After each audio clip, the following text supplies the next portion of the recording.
வணக்கம். பைபிளை முழுவதுமாக வாசிக்கும் நம் லட்சிய பயணத்திற்கு உங்களை அன்புடன் வரவேற்கிறேன். இன்று நாம் லேவியர் ஆகமத்தில் 3வது அதிகாரத்தை வாசிக்க இருக்கிறோம். இதுவரை நாம் மொத்த நூல்களில் 7.73% நூல்களை வாசித்து முடித்துவிட்டோம். இன்னும் சில நூல்களை முடித்தால் நம் பயணம் வெற்றிகரமாகும். இன்றைய வாசிப்பின் மூலம் அந்த இலக்கை இன்னும் முன்னோக்கி நகர்த்துவோம். வாங்க தொடங்குவோம். நல்லுறவு காணிக்கைகள் ஒருவரது நேர்ச்சை நல்லுறவு பலியாயிருந்தால் அது அவரது மாட்டு மந்தையிலிருந்து எடுத்துச் செலுத்தப்படும். காளையாகவோ பசுவாகவோ இருந்தால் அவர் பழுதற்ற ஒன்றை ஆண்டவருக்கு முன்பாக கொண்டு வருவார். நேர்ச்சையின் தலைமேல் அவர் தம் கையை வைத்து சந்திப்பு கூடாரத்தின் நுழைவாயிலில் அதனை கொல்ல வேண்டும். அப்போது ஆரோனின் புதல்வராகிய குருக்கள் அதன் இரத்தத்தை பலிபீடத்தின் மேல் சுற்றிலும் தெளிப்பர். நல்லுறவு பலியிலிருந்து அவர் ஆண்டவருக்கு நெருப்பு பலியாக குடல்களை செலுத்த வேண்டியது. அவற்றை சுற்றிலும் உள்ள கொழுப்பு முழுவதும், இரு சிறுநீரகங்களும் அவற்றின் மேல் சிறு குடல்களிடத்தில் இருக்கும் கொழுப்பும் சிறுநீரகங்களோடு கல்லீரலின் மேல் இருக்கிற சவ்வும் ஆகும். ஆரோனின் புதல்வர் அதை பலிபீடத்தில் நெருப்பின் மீது உள்ள கட்டைகளில் ஏற்கனவே வைத்திருக்கும் எரிபலியோடு எரிப்பர். அது ஆண்டவருக்கு உகந்த நறுமணமிக்க நெருப்பு பலியாகும். ஒருவர் ஆண்டவருக்கு நேர்ச்சையாக நல்லுறவு பலியை தம் ஆட்டு மந்தையிலிருந்து செலுத்தினால் அது பழுதற்ற கிடாயாகவோ ஆடாகவோ இருக்கட்டும்.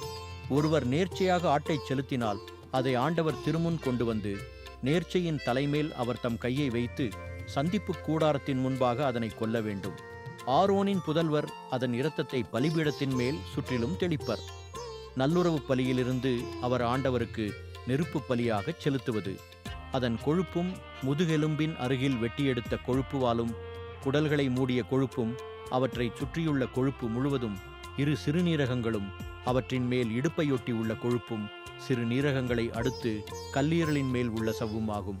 இவற்றை குருக்கள் பலிபீடத்தின் மேல் எரிப்பர். இது ஆண்டவருக்கு உகந்த நெருப்பு பலி உணவாகும். நேர்ச்சையாக ஒருவர் வெள்ளாட்டு கிடாயை செலுத்தினால் அதை அவர் ஆண்டவர் திருமுன் கொண்டு வந்து அதன் தலைமேல் தம் கையை வைத்து சந்திப்பு கூடாரத்திற்கு முன்பாக அதை கொல்வார். ஆரோனின் புதல்வர் அதன் இரத்தத்தை பலிபீடத்தின் மேல் சுற்றிலும் தெளிப்பர்.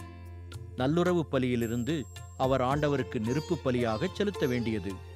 குடல்களை மூடிய கொழுப்பும் அவற்றை சுற்றியுள்ள கொழுப்பு முழுவதும், இரு சிறுநீரகங்களும் அவற்றின் மேல் சிறு குடல்களினிடத்தில் இருக்கிற கொழுப்பும் சிறுநீரகங்களோடு கல்லீரல் மேல் இருக்கிற சவ்வும் ஆகும்.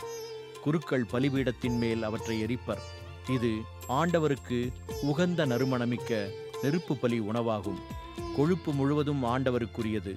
கொழுப்பையோ இரத்தத்தையோ நீங்கள் உண்ணலாகாது. இது உங்கள் உறைவிடம் எங்கும் தலைமுறைதோறும் உங்களுக்கு மாறாத நியமமாக விளங்கும். நாம் 1189 அதிகாரங்களில் 93 அதிகாரங்களை நிறைவு செய்துவிட்டோம். இன்னும் சில அதிகாரங்களை வாசித்தால் முழு பைபிளையும் முடித்து விடுவோம். நாளை அடுத்த அதிகாரத்தை பார்க்க சந்திப்போம்.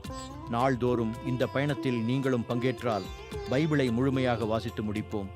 இது நம் வாழ்க்கையிலும் ஆன்மாவிலும் பெரிய மாற்றத்தை ஏற்படுத்தும்.